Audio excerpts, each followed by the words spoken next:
राज्यामध्ये पुढील 3 दिवस उष्णतेची लाट येण्याचा अंदाज हवामान खात्याने वर्तवलाय। पुढील 3 दिवस राज्याच्या बहुतांश जिल्ह्यांना येलो अलर्ट आहे।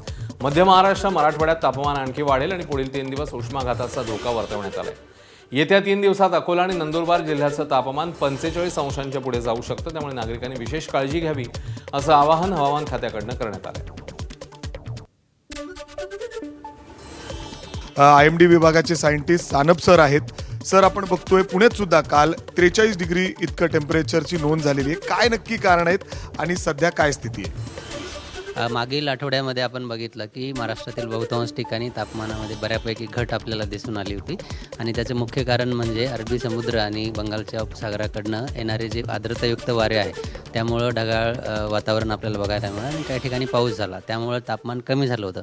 परंतु आता जर बघाल तर ज्या सिस्टममुळं किंवा ज्या हवामान प्रणालीमुळे हे सगळं होत होतं ती जी आहे ती विरली आहे किंवा वीक झाली आहे आणि ती पूर्वेकडे सरकली आहे आणि अशा परिस्थितीमध्ये आता आपल्याकडं निरभ्र आकाश आहे, आर्द्रतेचं प्रमाण कमी झालेलं आहे आणि त्यामुळे सूर्याकडनं येणारे जी किरणं आहेत ते थेट जमिनीवर पडत आहेत तीव्रतेने आणि त्यामुळे तापमान वाढत आहे। याबरोबरच उत्तरेकडनं येणारे जे नॉर्दर्ली विंड्स आहेत किंवा वारे आहेत ते सुद्धा उत्तरेकडनं हीट वाहून आणतात आणि मग ह्या दोन्ही कारणांमुळं आपलं तिथे तापमान मागील 2 दिवसांपासून आपण बघतोय की बऱ्याच ठिकाणी 40पेक्षा जास्त गेलेलं आहे।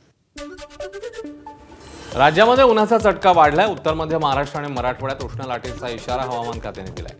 जळगावात राज्यातील उच्चांकी 44.5 अंश सेल्सिअस तापमानाची नोंद झाली, तर पुण्यामध्ये 10 वर्षातलं मे महिन्यातलं उच्चांकी तापमान 41.6 अंश सेल्सिअस नोंदवलं गेलं। दरम्यान पश्चिम महाराष्ट्र, मराठवाडा आणि विदर्भात काही ठिकाणी वादळी वाऱ्यासह हलक्या पावसाची शक्यता वर्तवण्यात आली आहे।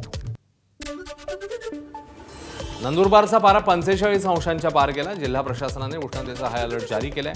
दुपारी 11 ते 3 या वेळेत घराबाहेर पडू नका असं आवाहन जिल्हाधिकारी डॉक्टर मनीषा खत्री यांनी केलेलं आहे। उन्हाच्या झळांनी नवजात बालकांचं वजन घटतंय, त्यामुळे पालकांसाठी देखील नियमावली जारी करण्यात आली आहे। जिल्ह्यातील प्रत्येक आरोग्य केंद्रात उष्माघात कक्ष सज्ज ठेवण्यात आलाय। डिझास्टर मॅनेजमेंट हेल्पलाईन देखील कार्यान्वित करण्यात आली आहे। तर सगळ्यांना रिक्वेस्ट आहे की थोडा 11:30, 12 ते 3 मध्ये प्लीज बाहेर जाणं अवॉइड करा। डिहायड्रेशन नाही होणार यामुळे खूप काळजी घ्या। खूप पाणी आणि स्पेशली ORS आणि जे हायड्रेशनचे आपले निंबू पाणी किंवा हे सगळं असतो तर हायड्रेटेड पण ठेवा। ABP माझा, उघडा डोळे बघा नीट।